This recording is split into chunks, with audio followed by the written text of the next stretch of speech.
ಮನುಷ್ಯ ಸಂಬಂಧಗಳನ್ನ ಬೆಳಕಿಗೆ ತರಲು ಅವಣಿಸಿದ ವಚನ ಸಾಹಿತ್ಯ, ವಚನ ಮತ್ತು ವಚನಕಾರರ ವೈಚಾರಿಕ ಚಿಂತನೆಗಳು ಎಂದೆಂದಿಗೂ ಸಮಕಾಲೀನವಾಗಿ ನೆಲೆ ನಿಲ್ಲುತ್ತವೆ. ಇವು ಧಾರ್ಮಿಕ ಚಳುವಳಿಯ ಒಂದು ಉಪ ಉತ್ಪನ್ನವಾಗಿ ರಚನೆಯಾಗಿವೆ.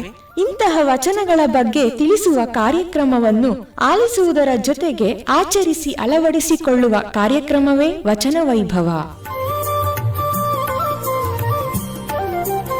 ಈ ಕಾರ್ಯಕ್ರಮದ ಪ್ರಸ್ತುತಿ ರಮಣಶ್ರೀ ಉತ್ತೇಜನ ಪ್ರಶಸ್ತಿ ಪುರಸ್ಕೃತರು ಹಾಗೂ ಶೃಂಗೇರಿ ಶಂಕರ ಮಠದ ಸಮಾಜಶ್ರೀ ಪ್ರಶಸ್ತಿ ಪುರಸ್ಕೃತರಾದ ನಂಜನಗೂಡಿನ ಯೋಗ ಮಹಾಮನೆಯ ಪ್ರಧಾನ ಶಿಕ್ಷಕರಾದ ಸಾವಿರಾರು ವಚನಗಳು ಕಂಠಸ್ಥಗೊಂಡಿರುವ ಶ್ರೀಯುತ ಪ್ರಕಾಶ್ ಜಿ ಉಡಿಗಾಲರವರು.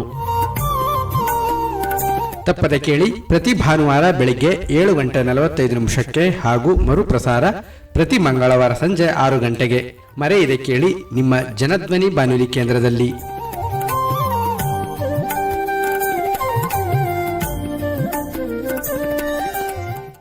ಓಂ ಶ್ರೀ ಗುರು ಬಸವಲಿಂಗಾಯ ನಮಃ.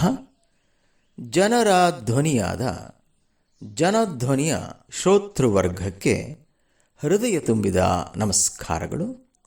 ಜನಧ್ವನಿಯು ಪ್ರಸಾರ ಮಾಡುತ್ತಿರುವಂತಹ ವಚನ ವೈಭವ ಬಾನುಲಿ ಕಾರ್ಯಕ್ರಮದ ಮೂಲಕ ಶರಣರ ಅನುಭಾವಿಕ ನುಡಿಗಳಾದ ವಚನೋಪನಿಷತ್ತಿನ ಸಾರವನ್ನು ಜನರ ಮನಸ್ಸಿಗೆ ಮುಟ್ಟಿಸುವ ಒಂದು ಕಿರು ಪ್ರಯತ್ನ ಇದಾಗಿದೆ.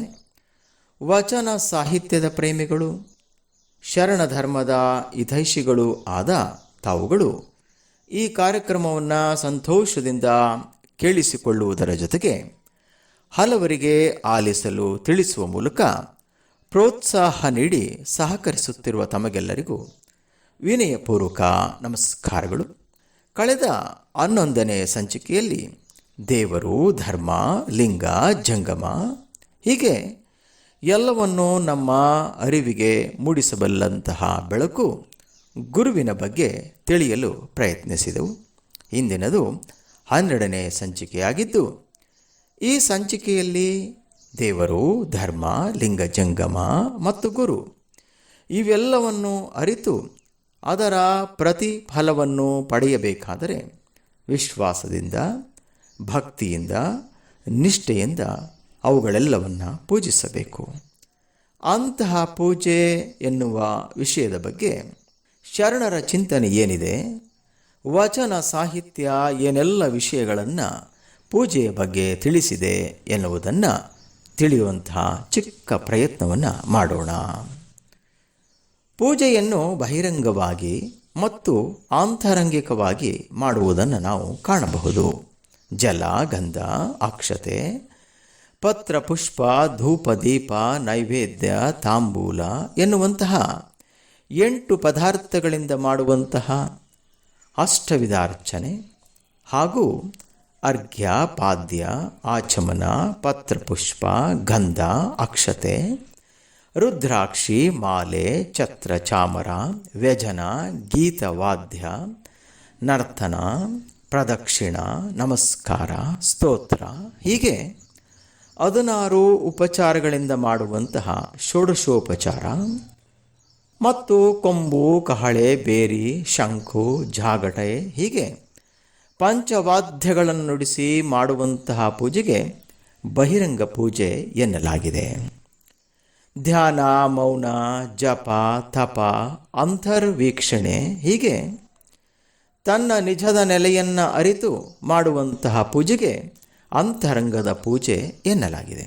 ಹಾಗೆಯೇ ವೈಭವೋಪೇತವಾಗಿ ಶ್ರೀಮಂತವಾಗಿ ಮಾಡುವಂತಹ ರಜೋಗುಣದಿಂದ ಕೂಡಿದಂತಹ ಪೂಜೆಗೆ ರಾಜಸಿಕ ಪೂಜೆ ಎಂದು, ಪ್ರಾಣಿ ಬಲಿಯ ಮೂಲಕ ರಕ್ತ ಮಾಂಸವನ್ನು ನೈವೇದ್ಯ ಮಾಡಿ ಪೂಜಿಸುವ ತಾಮಸ ಗುಣದಿಂದ ಕೂಡಿದಂತಹ ಪೂಜೆಗೆ ತಾಮಸಿಕ ಪೂಜೆ ಎಂದು, ಮೌನ, ಧ್ಯಾನ, ಜಪ, ತಪಗಳೆಂಬ ಸತ್ವಗುಣದಿಂದ ಕೂಡಿದ ಪೂಜೆಗೆ ಸಾತ್ವಿಕ ಪೂಜೆ ಎಂದು ಕರೆಯಲಾಗಿದೆ.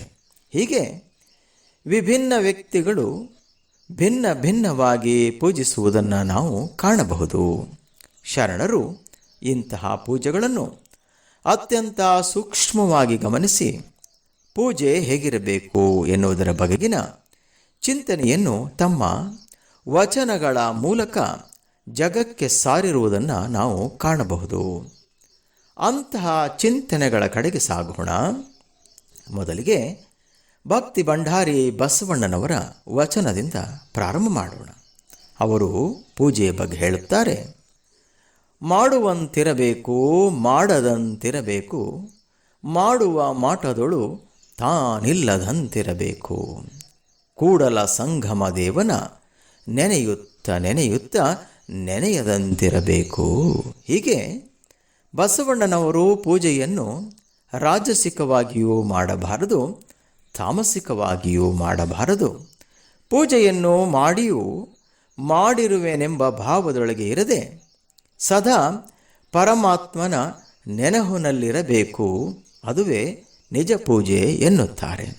ನೀತಿ ನಡತೆ ಇಲ್ಲದೆ, ಆಚಾರ ವಿಚಾರವಿಲ್ಲದೆ, ಶಾಂತಿ ಸೈರಣೆ ಇಲ್ಲದೆ ಮಾಡುವ ಪೂಜೆ ಪೂಜೆಯೇ ಅಲ್ಲ ಎನ್ನುತ್ತಾರೆ ಶರಣರು. ಸುನೀತಿ, ಸುಗುಣತ್ವ, ಸುಶೀಲತ್ವ, ಸದಾಚಾರ, ಶಾಂತಿ, ಸಮಾಧಾನ, ಕ್ಷಮೆ, ಧಮೆ, ವಿವೇಕ, ವೈರಾಗ್ಯ, ವಿಶ್ವಾಸ ಇವುಗಳೊಡನೆ ಮಾಡುವಂತಹ ಪೂಜೆ ನಿಜ ಪೂಜೆ ಎನ್ನುತ್ತಾರೆ ಶರಣರು. ಹಾಗೆಯೇ ಕಾಯಕವಿಲ್ಲದ ಪೂಜೆ ಪೂಜೆಯಾಗದು ಎನ್ನುವ ಮೂಲಕ ಕಾಯಕಕ್ಕೆ ಅತ್ಯಂತ ಹೆಚ್ಚಿನ ಮಹತ್ವವನ್ನು ಕೊಟ್ಟಿರುವುದನ್ನು ಶರಣರಲ್ಲಿ ನಾವು ಕಾಣಬಹುದು. ನಾವು ಮಾಡುವಂತಹ ಪ್ರತಿಯೊಂದು ವ್ಯವಹಾರ, ವೃತ್ತಿಗಳು ಪೂಜೆಯಲ್ಲಿ ಮಿಂದು ಬಂದರೆ, ಶಿವಪೂಜೆಯಲ್ಲಿ ನೆನೆದು ಮೃದುವಾಗಿ ಬಂದರೆ, ಶಿವಜ್ಞಾನದಲ್ಲಿ ಬೆಳಗಿ ಬಂದರೆ ಆಗ ಜೀವನದ ಎಲ್ಲ ವ್ಯವಹಾರದಲ್ಲೂ ಲಿಂಗತ್ವವಿರುತ್ತದೆ, ದೈವತ್ವದ ಗುಣ ಅಡಕವಾಗಿರುತ್ತದೆ ಎನ್ನುತ್ತಾರೆ ಶರಣರು.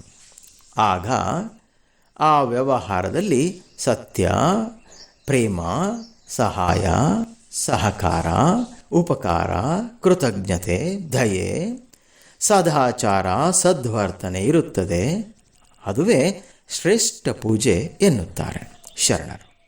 ಹೀಗೆ ಶರಣರ ದೃಷ್ಟಿಯಲ್ಲಿ ಪೂಜೆ ಎಂದರೆ ಕೇವಲ ಗಂಧಾಕ್ಷತೆಯನ್ನಿಕ್ಕಿ ಪತ್ರ ಪುಷ್ಪವ ಧರಿಸಿ ಫಲ ತಾಂಬೂಲವ ನೈವೇದ್ಯವ ಮಾಡುವುದೇ ಅಲ್ಲ ಎನ್ನುತ್ತಾರೆ. ಒಂದೆಡೆ ನಿಜ ಜಂಗಮ ಅಲ್ಲಮರು ಹೇಳುತ್ತಾರೆ, ಹಗ್ಗವಣಿ ಪತ್ರೆ ಪುಷ್ಪ ಧೂಪ ದೀಪ ನಿವಾಳಿಯಲ್ಲಿ ಪೂಜಿಸಿ ಬಳಲುತ್ತ ಇದ್ದಾರೆ. ಏನಂದರಿಯರು ಎಂತಂದರಿಯರು, ಜನ ಮರುಳೋ ಜಾತ್ರೆ ಮರುಳೋ ಎಂಬಂತೆ ಏನನ್ನೂ ಕಾಣದೆ ಲಯವಾಗಿ ಹೋದರು ಕಾಣ, ಗುಹೇಶ್ವರ ಲಯವಾಗಿ ಹೋದರು ಕಾಣ ಎನ್ನುತ್ತಾರೆ. ಅಲ್ಲಮರು ಹೇಳುತ್ತಾರೆ, ಈ ಲೋಕದಲ್ಲಿ ಬಹುಜನರು ಅಭಿಷೇಕ, ಪತ್ರ, ಪುಷ್ಪ, ಧೂಪ, ದೀಪ ಮುಂತಾದ ಉಪಚಾರಗಳಿಂದ ಪೂಜಿಸುತ್ತಿದ್ದಾರೆ. ಅದು ಬರೀ ಯಾಂತ್ರಿಕತೆಯಾಗಿದೆ ಎನ್ನುತ್ತಾರೆ.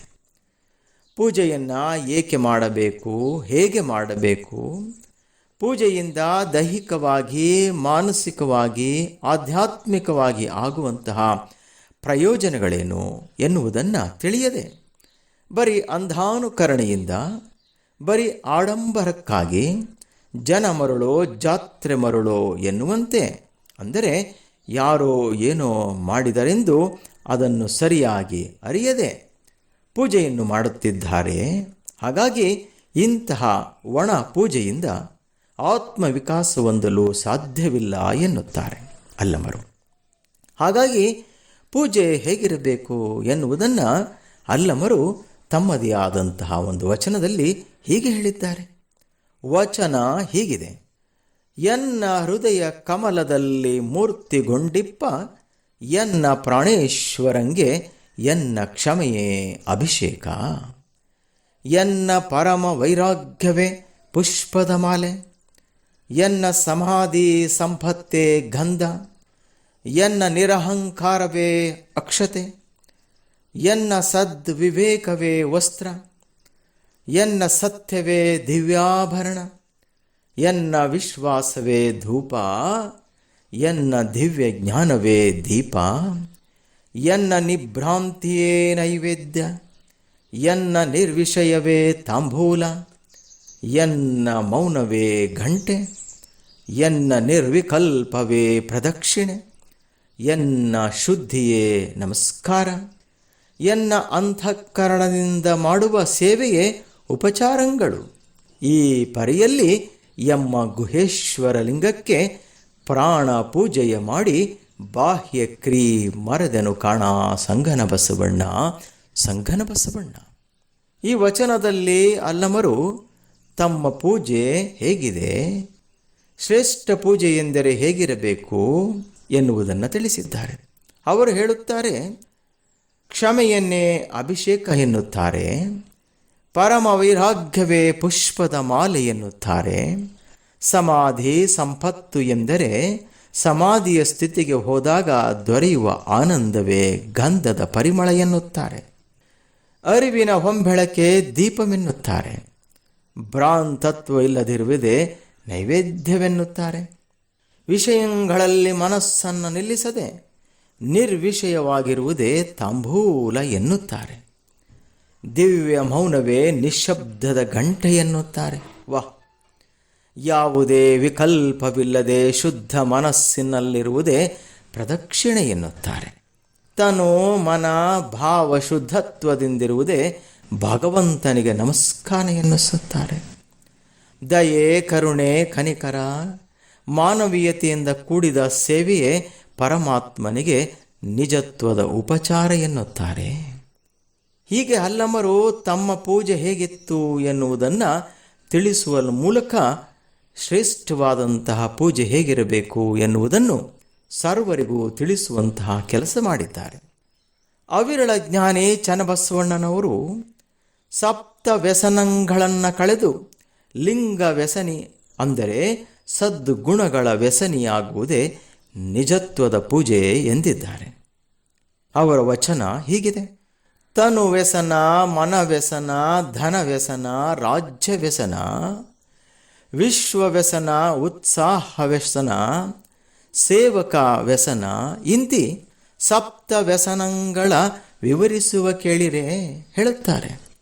ತನು ವ್ಯಸನ ವಸ್ತ್ರಾಭರಣ, ವೀಳೆಯ ಲೇಪನಾದಿಗಳ ಬಯಸುವುದು, ಧನ ವ್ಯಸನ ಧನ ಧಾನ್ಯವ ಬಯಸುವುದು, ರಾಜ್ಯ ವ್ಯಸನ ಆನೆ ಕುದುರೆ ಸೇನೆಯ ಬಯಸುವುದು, ವಿಶ್ವ ವ್ಯಸನ ಚತುರ್ವಿಧ ಕರ್ತವ್ಯವ ಬಯಸುವುದು, ಉತ್ಸಾಹ ವ್ಯಸನ ಪುತ್ರ ಮಿತ್ರ ಕಳಾತ್ರಾದಿಗಳ ಬಯಸುವುದು, ಸೇವಕ ವ್ಯಸನ ಗಳಿಸಲಾರೆ ಗೆಯ್ಯಲಾರೆ ಗೆತ್ತಲಾರೆ ಕೊಡಲಾರೆ ಕೊಳಲಾರೆ ಎನ್ನುತ್ತಿಹುದು. ಇಂತಿ ಸಪ್ತ ವ್ಯಸನಗಳ ಬಿಟ್ಟು ಲಿಂಗ ವ್ಯಸನಿಯಾಗಿರಬಲ್ಲಡೆ ಕೂಡಲ ಚನ್ನ ಸಂಘಯ್ಯನಲ್ಲಿ ಆತನೇ ಪ್ರಾಣಲಿಂಗಿ ಸಂಬಂಧಿ ಕಾಣ ಎನ್ನುತ್ತಾರೆ. ಈ ಮೂಲಕ ಚನ್ನಬಸವಣ್ಣನವರು ಶಿವ ಸುಖವನ್ನು ಅನುಭವಿಸ ಬಯಸುವ ಪೂಜಕನಿಗೆ ಸಾಧಕನಿಗೆ ಸಪ್ತ ವ್ಯಸನ ರಹಿತನಾಗಿ ಪೂಜಿಸಬೇಕು ಎನ್ನುತ್ತಾರೆ.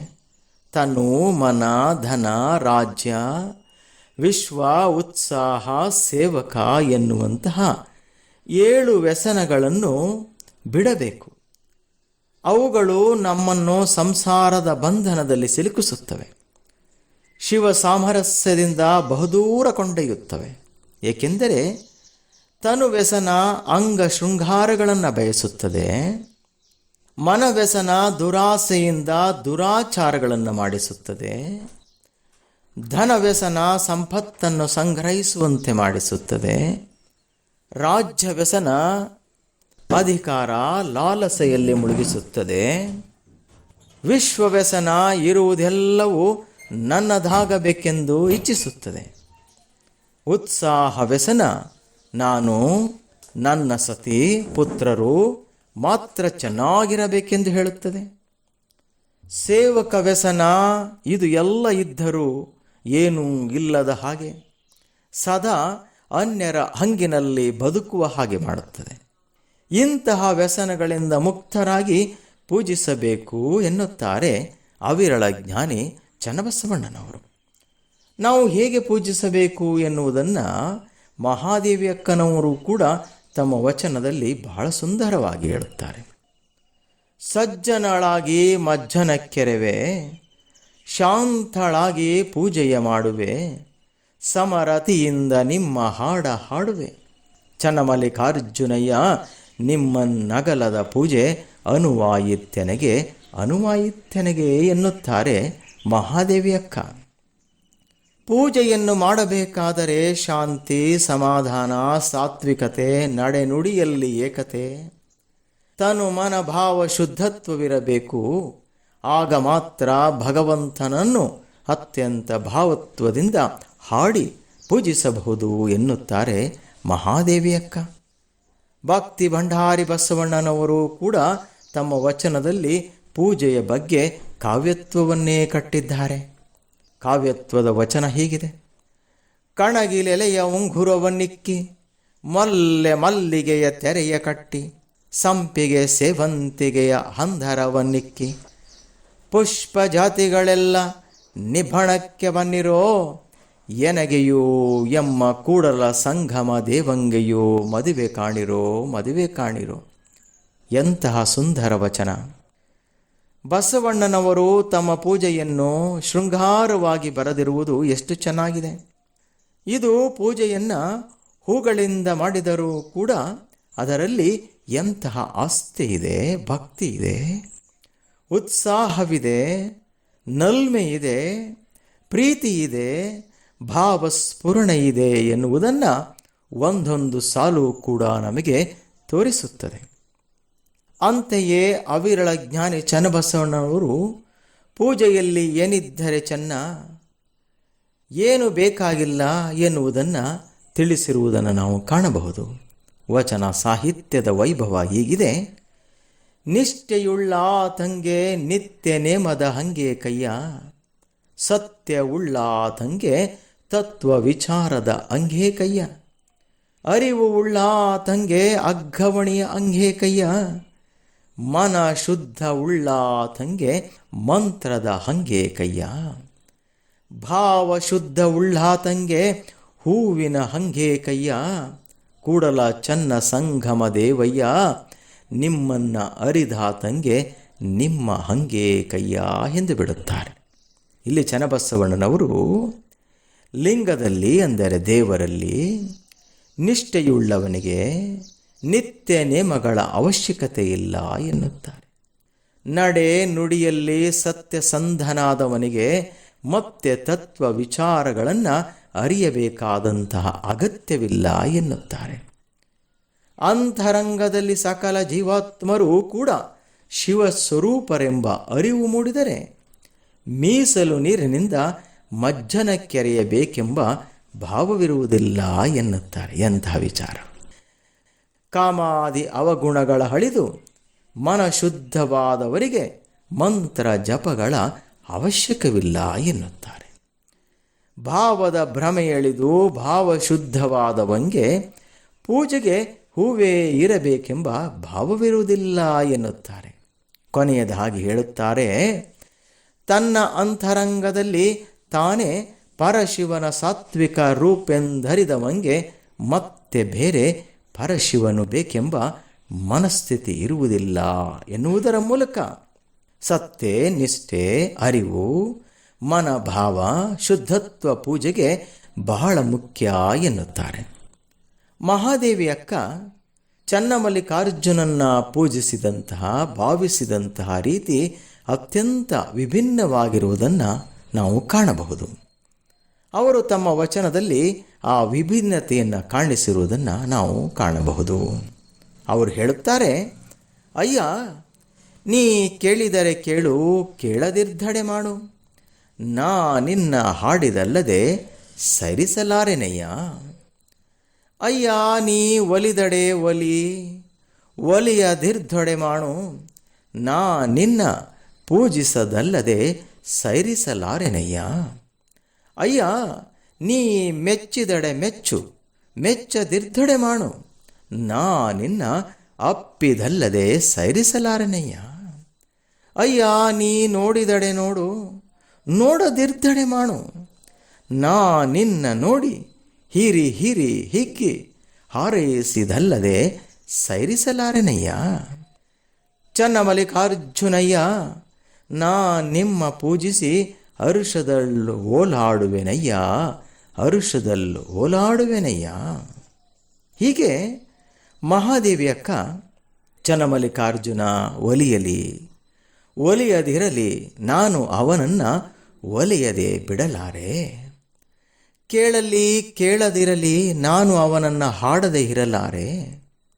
ನನ್ನನ್ನು ಮೆಚ್ಚದಿರಲಿ ನಾನು ಅವನನ್ನು ಮೆಚ್ಚಿ ಅಪ್ಪದೇ ಇರಲಾರೆ.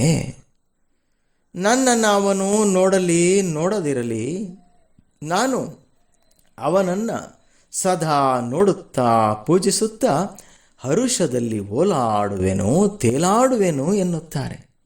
ಹೀಗೆ ಮಹಾದೇವಿಯಕ್ಕ ಚನ್ನಮಲ್ಲಿಕಾರ್ಜುನನನ್ನು ಪೂಜಿಸುವ ರೀತಿ ಅತ್ಯಂತ ವಿಭಿನ್ನವಾಗಿದೆ.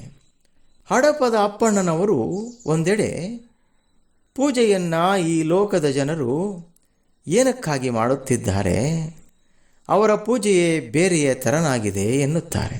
ಅವರು ಹೇಳುತ್ತಾರೆ, ಆಟದಲ್ಲಿ ಕೆಲ ಹೊತ್ತ ಕಳೆದು, ಕೂಟದಲ್ಲಿ ಕೆಲ ಹೊತ್ತ ಕಳೆದು, ನೋಟದಲ್ಲಿ ಕೆಲ ಹೊತ್ತ ಕಳೆದು, ಊಟದ ಹೊತ್ತಿಗೆ ಲಿಂಗವ ಕುಡಿಯನೆಂಬವನೊಬ್ಬ, ಊಟ ಮಾಟ ಕೂಟದಲ್ಲಿ ಕೋಟಲೆಗೊಳ್ಳುತ್ತಿದ್ದನೆಂಬುವನೊಬ್ಬ, ಅವನೊಬ್ಬ ಪೋಟ. ಇವರಿಬ್ಬರ ನೋಂಟ ಬೇಂಟಕ್ಕೆ ಸಿಕ್ಕದೆ ದಾಂಟಿ ಹೋದನು ನಮ್ಮ ಬಸವ ಪ್ರಿವ ಕೂಡಲ ಚನ್ನಬಸವಣ್ಣ ಎನ್ನುತ್ತಾರೆ. ಶರಣ ಹಡಪದ ಅಪ್ಪಣ್ಣನವರು ಲೋಕದ ಜನ ಆಟ ಕೂಟ ಮಾಟಗಳಲ್ಲಿ ಹೊತ್ತು ಕಳೆದು, ಅಂದರೆ ಲೋಕದ ವ್ಯವಹಾರದಲ್ಲಿ, ಸಂಸಾರದ ಸಂಘದಲ್ಲಿ, ಜೀವನದ ಲೀಲೆಯಲ್ಲಿ ಕಾಲ ಕಳೆದು ಊಟದ ಸಮಯಕ್ಕೆ ಲಿಂಗವ ಅಂದರೆ ದೇವರ ಪೂಜಿಸಲು ಬರುತ್ತಾರೆ. ಇಂತಹ ಪೂಜೆಗೆ ನಮ್ಮ ದೇವರು ಒಲಿಯ ಎನ್ನುತ್ತಾರೆ. ಅಲ್ಲಮರು ಕೂಡ ತಮ್ಮ ವಚನದಲ್ಲಿ ಹೀಗೆ ಹೇಳಿದ್ದಾರೆ, ಹಸಿವಾಯಿತೆಂದು ಹುಸಿದು ಮಜ್ಜನ ಕೆರೆವರಯ್ಯ, ತೃಷೆಯಾಯಿತೆಂದು ಅರ್ಪಿತವ ಮಾಡುವರಯ್ಯ, ಇದೆಂತು ಭಕ್ತಿ ಸಂಬಂಧ, ಇದೆಂತೂ ಶರಣ ಸಂಬಂಧ, ಇದೆಂತೂ ಲಿಂಗ ಸಂಬಂಧವಯ್ಯ. ಕಾರಣವಿಲ್ಲದ ಭಕ್ತಿಯ ಕಂಡೆಡೆ ಹೋಗ ನೂಕುವನು ಗುಹೇಶ್ವರ ಎನ್ನುತ್ತಾರೆ. ಹಸಿವಾದಾಗ ಲಿಂಗ ಪೂಜೆಯ ಮಾಡಿ ತಮ್ಮ ಹಸಿವನ್ನು ಹಿಂಗಿಸಿಕೊಳ್ಳುವರು, ತೃಷೆಯಾಯಿತೆಂದು ಲಿಂಗಕ್ಕೆ ಅರ್ಪಿಸಿ ತಮ್ಮ ತೃಷೆಯ ಹಿಂಗಿಸಿಕೊಳ್ಳುವರು. ಇದೆಂಥ ಪೂಜೆ? ತಮ್ಮ ಹಸಿವು ತೃಷೆಯನ್ನು ನೀಗಿಸಿಕೊಳ್ಳಲು ಲಿಂಗಕ್ಕೆ ಮಾಡುವ ಕ್ರಿಯೆ ಅದೆಂತೂ ಲಿಂಗ ಭಕ್ತಿಯಾಗುತ್ತದೆ, ಅದೆಂತೂ ಅರ್ಪಣತ್ವವಾಗುತ್ತದೆ ಎನ್ನುತ್ತಾರೆ. ಆದ್ದರಿಂದ ಅವರ ಅರ್ಪಿತ ಪ್ರಸಾದವಾಗದು, ಅದು ಅನರ್ಪಿತವಾಗುತ್ತದೆ ಎನ್ನುತ್ತಾರೆ ಅಲ್ಲಮರು. ಹೀಗೆ ಅಲ್ಲಮರು ಹೇಳುವುದರ ಜೊತೆಗೆ ಅವರು ತಮ್ಮ ಪೂಜೆ ಹೇಗಿತ್ತು ಕೂಡ ಎನ್ನುವುದನ್ನು ವಚನ ಸಾಹಿತ್ಯದಲ್ಲಿ ತಿಳಿಸಿದ್ದಾರೆ. ವಚನ ಸಾಹಿತ್ಯ ಹೀಗಿದೆ. ಅವರು ಹೇಳುತ್ತಾರೆ, ತನುವ ತೋಂಟವ ಮಾಡಿ ಮನವ ಗುದ್ದಲಿಯ ಮಾಡಿ ಆಗೆದು ಕಳೆದನಯ್ಯ ಭ್ರಾಂತಿ ಎಂಬ ಬೇರ, ಸಂಸಾರವೆಂಬ ಹೆಂಟೆಯ ಬಡಿದು ಬಿತ್ತೆದೆನೆಯ ಬ್ರಹ್ಮ ಬೀಜವ, ಅಖಂಡ ಮಂಡಲವೆಂಬ ಭಾವಿ ಪವನವೇ ರಾಠಾಳ, ಸುಷುಮ್ನ ನಾಳದಿಂದ ಉದಕವ ತಿದ್ದಿ ಬಸವಗಳ ಇವರು ಅಸಗೆಡಿಸಿ ಹರೆಂದು, ಸಮತೆ ಸೈರಣೆ ಎಂಬ ಬೇಲಿಯನ್ನಿಕ್ಕಿ ಅವಾಗಲೂ ಜಾಗರದಿಂದಿದ್ದು ಸಸಿಯ ಸಲಹಿದೆನು ಕಾಣ ಗುಹೇಶ್ವರ, ಸಸಿಯ ಸಲಹಿದೆನು ಕಾಣ ಗುಹೇಶ್ವರ. ಹೀಗೆ ಅಲ್ಲಮರು ದೇಹವನ್ನು ಆಧ್ಯಾತ್ಮಿಕ ತೋಟವಾಗಿ ಮಾಡಿದ್ದೇನೆ, ಮನಸ್ಸನ್ನು ಗುದ್ದಲಿಯ ಮಾಡಿ ಭವದ ಭ್ರಾಂತಿಗಳೆಂಬ ಬೇರನ್ನು ಬುಡ ಸಮೇತ ಕಿತ್ತಿದ್ದೇನೆ ಎನ್ನುತ್ತಾರೆ. ಸಂಸಾರವೆಂಬ ಮಣ್ಣಿನ ಹೆಂಟೆಯನ್ನು ಒಡೆದು ಬ್ರಹ್ಮತ್ವದ ಬೀಜವನ್ನು ಬಿತ್ತಿದ್ದೇನೆ. ಪಂಚಭೂತಗಳಿಂದಾದಂತಹ ಈ ಶರೀರವೇ ಒಂದು ಬಾವಿ, ಉಸಿರಾಟವೇ ನೀರನ್ನು ಎತ್ತುವಂತಹ ರಾಠಾಳ ಎಂದಿದ್ದಾರೆ. ಉಸಿರಾಟದ ಮೂಲಕ ಬಾವಿಯ ಒಳಗಿರುವಂತಹ ಆಳದಲ್ಲಿರುವ ಕುಂಡಲಿನಿಯನ್ನು ಸುಷುಮ್ನ ನಾಳದ ಮೂಲಕ ಸಹಸ್ರಾರದೆಡೆಗೆ ಕೊಂಡೊಯ್ಯುವ ಮೂಲಕ ಬ್ರಹ್ಮ ಬೀಜದ ಬೆಳಸು ಬೆಳೆಯುವಂತೆ ಮಾಡುತ್ತಿದ್ದೇನೆ ಎನ್ನುತ್ತಾರೆ.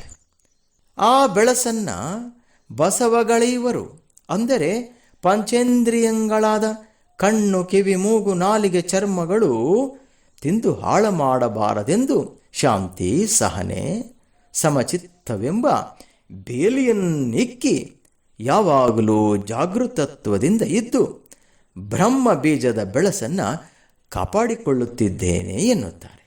ಹೀಗೆ ಹೇಳುವ ಮೂಲಕ ಪೂಜೆಯಲ್ಲಿ ಬಹಳ ಮುಖ್ಯವಾದದ್ದು ಪೂಜೆಯ ಫಲ ಸದಾ ದೊರಕುವಂತೆ ಅದನ್ನು ಕಾಪಾಡಿಕೊಳ್ಳಬೇಕು, ಆಗ ಅದು ಶ್ರೇಷ್ಠ ಪೂಜೆಯಾಗುತ್ತದೆ ಎನ್ನುತ್ತಾರೆ ಅಲ್ಲಮರು. ಹಾಗಾಗಿಯೇ ಬಸವಣ್ಣನವರು ಒಂದೆಡೆ ಹೇಳುತ್ತಾರೆ, ಒಲವಿಲ್ಲದ ಪೂಜೆ ನೇಹವಿಲ್ಲದ ಮಾಟ, ಆ ಪೂಜೆ ಆ ಮಾಟ ಚಿತ್ರದ ರೂಹು ಕಾಣಿರಣ್ಣ, ಚಿತ್ರದ ಕಬ್ಬು ಕಾಣಿರಣ್ಣ. ಅಪ್ಪಿದಡೆ ಸುಖವಿಲ್ಲ, ಮೇಲಿದಡೆ ರುಚಿಯಿಲ್ಲ, ಕೂಡಲ ಸಂಗಮ ದೇವ ನಿಜವಿಲ್ಲದವನ ಭಕ್ತಿ ಇಂತು ಕಾಣ ಎನ್ನುತ್ತಾರೆ. ಹೌದು, ಇಷ್ಟವಿಲ್ಲದೆ, ಆಸ್ಥೆ ಇಲ್ಲದೆ, ನಿಷ್ಠೆ ಇಲ್ಲದೆ, ವಿಶ್ವಾಸವಿಲ್ಲದೆ, ಶ್ರದ್ಧೆ ಇಲ್ಲದೆ ಮಾಡುವಂತಹ ಅರ್ಚನೆ, ಅರ್ಪಣೆಗಳು ಚಿತ್ರಪಟದಲ್ಲಿರುವಂತಹ ಚಿತ್ರದಂತೆ, ಚಿತ್ರಪಟದಲ್ಲಿರುವಂತಹ ಕಬ್ಬಿನಂತೆ ಎನ್ನುತ್ತಾರೆ. ಚಿತ್ರಪಟದಲ್ಲಿರುವಂತಹ ಚಿತ್ರ ಎಷ್ಟೇ ಸುಂದರವಾಗಿದ್ದರೂ, ಮನಮೋಹಕವಾಗಿದ್ದರೂ ನಾವು ಅದನ್ನು ಮುಟ್ಟಿ ಅಪ್ಪಿ ಆನಂದಿಸಲು ಆಗದು. ಅದೇ ರೀತಿ ಒಲವಿಲ್ಲದ ಪೂಜೆ ಎನ್ನುತ್ತಾರೆ. ಮುಂದೆ ಹೋಗಿ ಹೇಳುತ್ತಾರೆ, ಚಿತ್ರಪಟದಲ್ಲಿರುವ ಕಬ್ಬನ್ನು ನೋಡಬಹುದೇ ಹೊರತು ತಿಂದು ರುಚಿಸಲು ಸಾಧ್ಯವಿಲ್ಲ. ಅದೇ ರೀತಿ ಶ್ರದ್ಧಾ ಭಕ್ತಿಯಿಂದ ಮಾಡದ ಡಾಂಬಿಕತೆಯ ಪೂಜೆಯಿಂದ ಫಲ ಸಿಗುವುದಿಲ್ಲ ಎನ್ನುತ್ತಾರೆ ಬಸವಣ್ಣನವರು. ಹೀಗೆ ಪೂಜೆ ಎನ್ನುವುದು ಕೇವಲ ಯಾಂತ್ರಿಕತೆಯಿಂದ ಇದ್ದರೆ ಸಾಲದು, ಅದು ಜ್ಞಾನ ಕ್ರಿಯೆಗಳ ಸಮ್ಮಿಲನವಾಗಬೇಕು, ನಡೆ ನುಡಿಗಳ ಏಕಾರ್ಥವಾಗಬೇಕು, ಭಕ್ತಿ ಭಾವಂಗಳ ಸಂಗಮವಾಗಬೇಕು, ಧ್ಯಾನ ಮೌನಗಳ ಮೇರುವಾಗಬೇಕು, ಸುಶೀಲ ಸುಮನಸ್ಸಿನ ದಾರಿಯಾಗಬೇಕು. ಹೀಗೆ ಪೂಜೆ ಬಾಹ್ಯದಿಂದ ಪ್ರಾರಂಭಗೊಂಡು ಅಂತರಂಗದಲ್ಲಿ ಮಿಂದು ಬಯಲಿನಲ್ಲಿ ಲೀನವಾಗಬೇಕು. ಇಂತಹ ಪೂಜೆಯನ್ನು ಬಹಳಷ್ಟು ಮಂದಿ ಕೊನೆಗಾಲದಲ್ಲಿ ವಯಸ್ಸಾದಾಗ ಮಾಡುವುದು ಎಂದು ತಿಳಿದುಕೊಂಡಿದ್ದಾರೆ. ಆದರೆ ಭಕ್ತಿ ಭಂಡಾರಿ ಬಸವಣ್ಣನವರು ಹೇಳುತ್ತಾರೆ, ನೆರೆ ಕೆನ್ನೆಗೆ ತೆರೆ ಗಲ್ಲಕ್ಕೆ ಶರೀರ ಗೂಡು ಹೋಗದ ಮುನ್ನ, ಹಲ್ಲು ಹೋಗಿ ಬೆನ್ನು ಬಾಗಿ ಹನ್ನೆರಿಗೆ ಅಂಗಾಗದ ಮುನ್ನ, ಕಾಲ ಮೇಲೆ ಕೈಯನ್ನೂರಿ ಕೋಲ ಹಿಡಿಯದ ಮುನ್ನ, ಮುಪ್ಪಿಂದ ಒಪ್ಪ ಒಳಿಯದ ಮುನ್ನ, ಮೃತ್ಯು ಮುಟ್ಟದ ಮುನ್ನ ಪೂಜಿಸು ನಮ್ಮ ಕೂಡಲ ಸಂಗಮ ದೇವನ, ಪೂಜಿಸು ನಮ್ಮ ಕೂಡಲ ಸಂಗಮ ದೇವನ ಎನ್ನುತ್ತಾರೆ. ವಚನ ಕಾವ್ಯಾತ್ಮಕವಾಗಿದೆ. ವಯಸ್ಸಾಗಿದೆ ಎನ್ನುವುದನ್ನು ನಿನ್ನ ಮುಖ ಚರ್ಮ ಹೇಳುವುದಕ್ಕೂ ಮೊದಲು ಹಲ್ಲುಗಳೆಲ್ಲ ಬಿದ್ದು ಹೋಗಿ ಬೆನ್ನು ಬಾಗಿ ಕೋಲು ಹಿಡಿದು ನಡೆಯಲಾರದೆ ಅನ್ಯರ ಆಸರೆಯನ್ನು ಬೇಡುವುದಕ್ಕಿಂತ ಮೊದಲು, ದೇಹ ಮುಪ್ಪಾಗಿ ಅಳಿಯುವುದಕ್ಕಿಂತ ಮುನ್ನ, ಸಾವು ಬಂದು ದೇಹವನ್ನು ಅಪ್ಪಿಕೊಳ್ಳುವುದಕ್ಕಿಂತ ಮುನ್ನ ಪರಮಾತ್ಮನನ್ನು, ಅಂದರೆ ಪರಮಾತ್ಮನ ಗುಣಗಳನ್ನು ಪೂಜಿಸಿ ಪಾಲಿಸಿ ಈ ಬದುಕನ್ನು ಸುಂದರವಾದ ಬದುಕಾಗಿಸಿಕೋ. ನಿನ್ನ ಭೌತಿಕ ದೇಹ ಅಳಿದರೂ ನಿನ್ನ ಜಗತ್ತಿಗೆ ಚೆಲ್ಲಿದಂತಹ ಬೆಳಕು ಉಳಿಯುವ ಹಾಗೆ ಪೂಜೆಯಲ್ಲಿ ತೊಡಗಿಸಿಕೋ. ಅದಕ್ಕಾಗಿ ವಯಸ್ಸಾಗುವವರೆಗೆ ಕಾಯಬೇಡ, ಈಗಲೇ ಪ್ರಾರಂಭಿಸು ಎನ್ನುತ್ತಾರೆ. ಹೀಗೆ ಬಸವಣ್ಣನವರ ವಿಚಾರವನ್ನು ತಿಳಿಸುತ್ತಾ ಇಂದಿನ ಸಂಚಿಕೆಗೆ ವಿರಾಮವನ್ನು ನೀಡುತ್ತಿದ್ದೇನೆ. ಮುಂದಿನ ಸಂಚಿಕೆಯಲ್ಲಿ ನಿಜ ಪೂಜೆಯ ಫಲ, ಭಕ್ತ, ಆ ಭಕ್ತನ ಕುರಿತು ವಚನ ಸಾಹಿತ್ಯದ ವಿಚಾರವೇನಿದೆ ನೋಡೋಣ. ಸರ್ವರಿಗೂ ಧನ್ಯವಾದಗಳು. ಓಂ ಶ್ರೀ ಗುರುಬಸವಲಿಂಗಾಯ ನಮಃ.